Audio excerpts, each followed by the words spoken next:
What up, YouTube? It's your boy Big Matt with Into Fishing. They also call me the bass slinging slasher. So today we're going to show you how to put braid onto a braid ready spool. Braid ready means it has a rubber thing right here. I don't find much videos on it, so I'm going to do a video for you guys. So you want to find a mid-top shoe like this and make sure you tie it. Put your line through your first.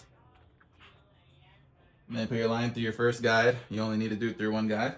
Open your bail here. Open it up. And then you want to tie a knot at the end. I already tied one. It's just a basic overhand knot on the end of your line. Then wrap this, instead of doing it once like that, just wrap it around one more time. And then basically you want to make a, with the tag end around your main line, you want to make a little loop. It's a little confusing, but if you guys want to, wow, that was super confusing. I need more slack, that's why. Okay, we're gonna do that again. 1, 2, there you go, boom. And then you take your tag in with the knot, you go around, and just make a loop like this, guys. Not to be overcomplicated. You know you're doing it right when you could take your main line and then run it through that loop, just like that. It's gonna move freely through that loop that you just made. And then make sure this knot that you made on the end goes past this loop. So stick it through just like that. And then make sure this knot comes past this knot. So then you're gonna pull that tight, boom.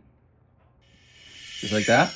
And then what this does is, look, you pull this main line, and then look how this knot slides to this knot as you pull it. And then you want to adjust your braid onto the rubber insert as it gets closer. I'd say get it on there as soon as you get it nice and snug, because it can get in the cracks, and you don't want it in the cracks. So you see how it's in the cracks? You don't want it on the cracks. You want it on the rubber. It's a little annoying. Okay, cool. So now we got it on the rubber insert. Now you pull it. Pull it. Oh wait, look, it slid off. So this is why it's kind of cool just to do one wrap around the spool. It's more easier to keep everything neat that way. But you know, we like to do shit the extra way. Okay, boom.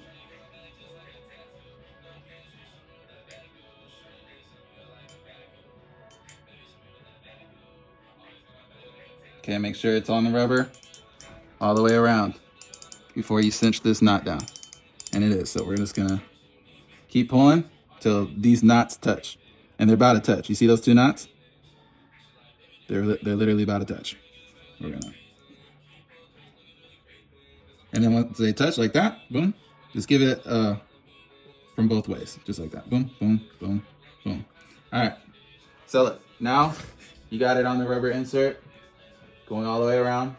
So with regular metal line, I mean just metal spool by itself with fluorocarbon or mono, you would want to put a little piece of tape over the knot, but I heard that's only to really keep the line from spinning. Or yeah, so we don't need that because we got the rubber. But if you guys are those extra people, you can always put a piece of electrical tape over that knot to keep it from spinning. But what I'm just gonna do here is I'm just gonna trim this tag end, not super short, but decent enough. So I gotta put tension on this and use braid scissors, because braid is super hard to cut through. So you just put tension and then just,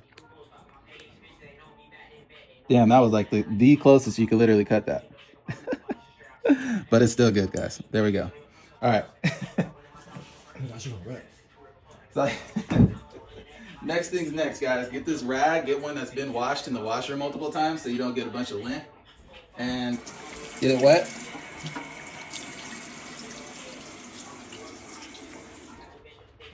We hit the hood with it. And then basically, this is so, you'll see in a minute. So look, braid ready line, close the bail, right? Put your shoe in front of you. And then basically this rag is so you don't burn your hand. So you put it there at the top of the spool. At the top, I mean your hand at the top, not down here. Now, this isn't meant to be overly complicated. Tighten your drag a little. And then you be super, people really put too much pressure on these things, you guys. They really don't need that much pressure. And then you just, with your hand, apply pressure. So I have some tension. And then check out that line spinning down there, Joey. It's going. Tighten your drag a little bit more. You just want to put a decent amount of tension. You can go rather quick with this. Now I like spooling it up by myself like this because I noticed at the shops they have to guide it onto the reel instead of the reel guiding the line on the way that the reel's meant to guide the line on. So I'm sure it won't make a difference, but I've done this a bunch of times, so there's really it's really just preference.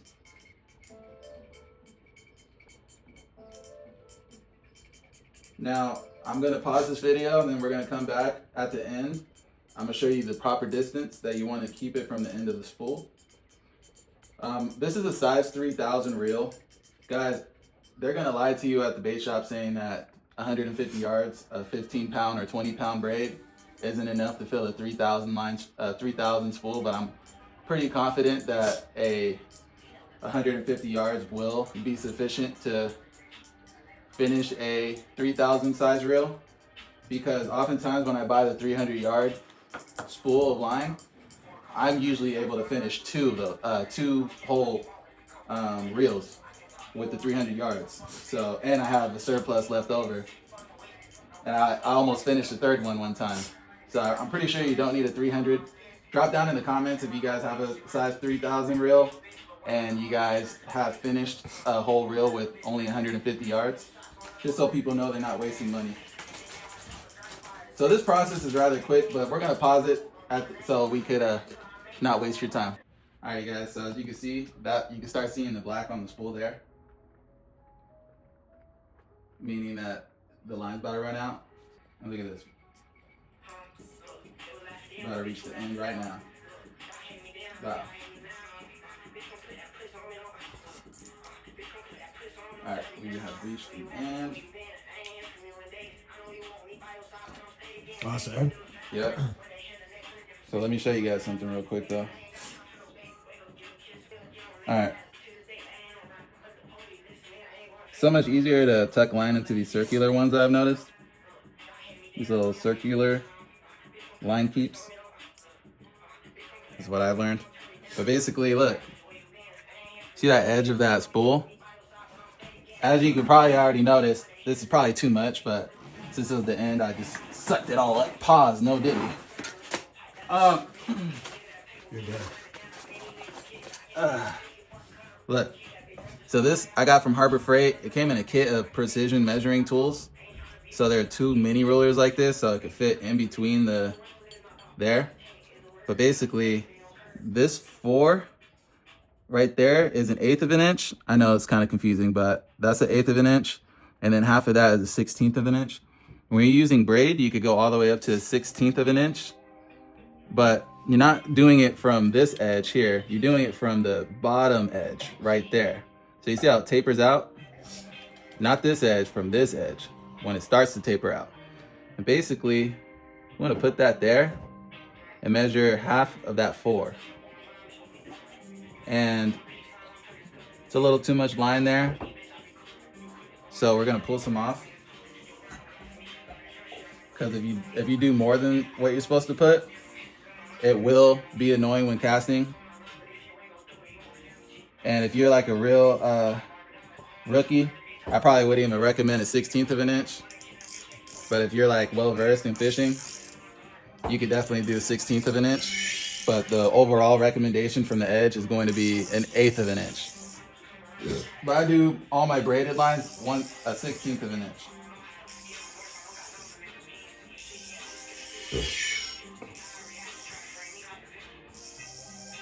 I'm using 20-pound Power Pro.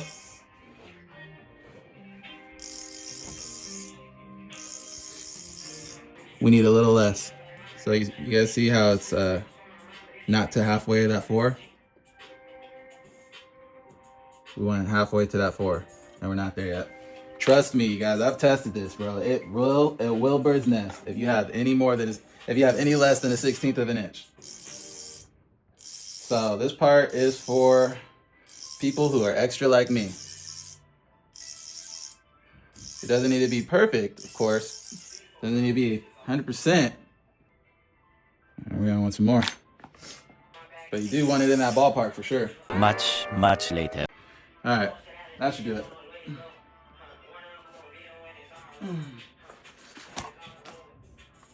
Give your line a snip. Now, good job, guys. You successfully put braided line onto a braid ready spool. Thanks for watching.